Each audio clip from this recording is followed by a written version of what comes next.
দেখো। হ্যাঁ, তোর রিক্সা তুই দেখ। এক মিনিট, আপনি কি কোনো কারণে আমাকে তুই তুকারি করে বলছেন? তোর সাথে কি আপনি সার সার করে কথা বলতে হবে? আমি ভিতরে যাবো, আমাকে যেতে দেন। ভাড়া দেয় নাই? ও এখন কি ফোন নাম্বার নিবি এই জন্য? ম্যাডাম একটু সাহায্য করেন, হেল্প করেন, টাকা লাগবে, পয়সা লাগবে, গরিব মানুষ সবাই। আমি ভিতরে যাবো, আমাকে যেতে দিতে হবে। পৃথিবীর কেউ আমাকে আটকে রাখতে পারবে না, আমি ভিতরে যাবো। ভিতরে যাবি মানে? ভিতরে না, তোর রিক্সা বাইরে, তুই বাইরেই থাকবি। ফকিরের বাচ্চা, তুই আমার পজিশন জানিস? আরে আল্লাহ রে, আজিজুল রে, আজিজুল তুই এমন দিন আসছে, একটা সিকিউরিটি তোকে বলবে তোর পজিশন কি, তুই কোন পজিশনে আসস। এই দিয়ে তুই লালি খুইলাম আর্জেন নাও। এটা কি? এটা একটা কিশোরগঞ্জের সুলুক, আপনি এটা বুঝতেন না? এই গরিবের বাচ্চা করে ভাই, তুই এবার ষোলো কর। আল্লাহ গো, তুমি কেতে বাইঙ্গো আইলে তুইলো না। এইটা আবার কি? এটাও সুলুক রে ভাই, এটাও সুলুক। ম্যাডাম, এই লোক তাহলে আটকানোই যাচ্ছে না, ও ভিতরে যাবে তো যাবে। আমার স্বামী আসবে।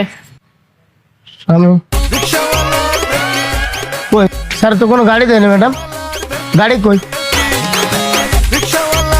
এই হলো ম্যাডামের সামনে তোমার চার, আমার নাম আজিজুল। ম্যাডাম, এই রিক্সা চালক গরিবের বাচ্চা, গরিব। তোমার স্যার আসো। যান ভিতরে যান। একটা মিনিট খারাপ। একটা জিনিস বুঝা লই, পাইছি না এটা।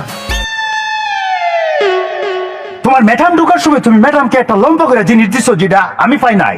আমি কেন পাই নাই জিনিসটা আমাকে বলতে পারো? ম্যাডামকে কোন জিনিস দিচ্ছি? এই যে ফার টাইম দিয়ে যে এমনি একটা মাত্র, এটা আমারও দিলে না কেন? আমি কেন পাই নাই? আরে বাস, আমি কই আর মারছে কইছে জিনিসটা। ভাই আমি হেন শুয়ে থাকো। লোক শেষে আনা ঠিক তার নিশানা। সত্য তোর রে, তুই শুনে দাস। রিক্সা চালক গরিবের বাচ্চা, ফকিরের বাচ্চা, বিল্ডিং এর মালিকের মায়ের বিয়ে করছি, তুই আমি কি করবো? তাহলে আবু বসে নাকি পয়সা কথা বলি? না দরকার নাই। কেন আমি কেন বসবো? আজিজুলের তো বসার দরকার নাই। আজিজুল কি সেই যোগ্যতা পেয়েছে যে তার শ্বশুরের সামনে, তার আব্বুর সামনে বসতে পারে চেয়ারে? অত লাল্লি আর্জেন না, এটা আজিজুল জানে। যাক, এখন এত কথা বলে লাভ নাই। আসল কথা আছি, যে জন্য আপনার কাছে আসা হয়েছে। আপনি মনে করেন না যে আমি নিজে আসছি আপনার কাছে, আপনি মেয়েকে আমি নিয়ে আসছি। আপনার মেয়ে আমাকে নিয়ে আসছি। কিভাবে? কালকে সারা রাত একটি বাবার জন্য একটি মেয়ে এই চোখের পানি আমি দেখছিলাম